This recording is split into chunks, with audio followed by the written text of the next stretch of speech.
অবশেষে পদত্যাগের ঘোষণা দিয়েছে বুলগেরিয়ার সরকার। কয়েকদিন ধরে সরকারের দুর্নীতির বিরুদ্ধে টানা বিক্ষোভ করে আসছিলেন দেশটির হাজার হাজার মানুষ। এর জেরে বৃহস্পতিবার বুলগেরিয়ার প্রধানমন্ত্রী জানান তার সরকার পদত্যাগ করছে। আন্তর্জাতিক সংবাদ মাধ্যমের খবরে বলা হয়, বুলগেরিয়ায় দুর্নীতি দমনে সরকার ব্যর্থ হয়েছে এমন অভিযোগ তুলে বিক্ষোভ করছেন হাজার হাজার মানুষ।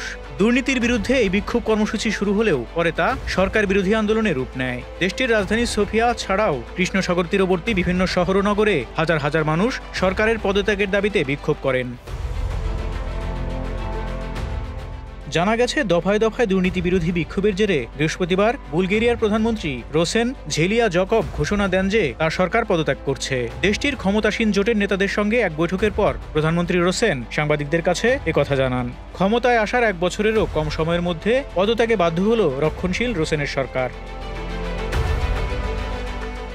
গত সপ্তাহে প্রথমবারের মতো ইউরোতে প্রণীত 2026 সালের বাজেট পরিকল্পনা প্রকাশ করে দেশটির সরকার। বাজেট পরিকল্পনা প্রকাশের পর দেশজুড়ে ব্যাপক বিক্ষোভের মুখে শেষ পর্যন্ত তা প্রত্যাহার করে নেওয়া হয়। তবে সরকার বাজেট পরিকল্পনা প্রত্যাহার করলেও কর্মসূচি চালিয়ে যাওয়ার ঘোষণা দেন বিক্ষোভকারীরা। শেষ পর্যন্ত প্রচণ্ড চাপে পদত্যাগের ঘোষণা দিল সরকার।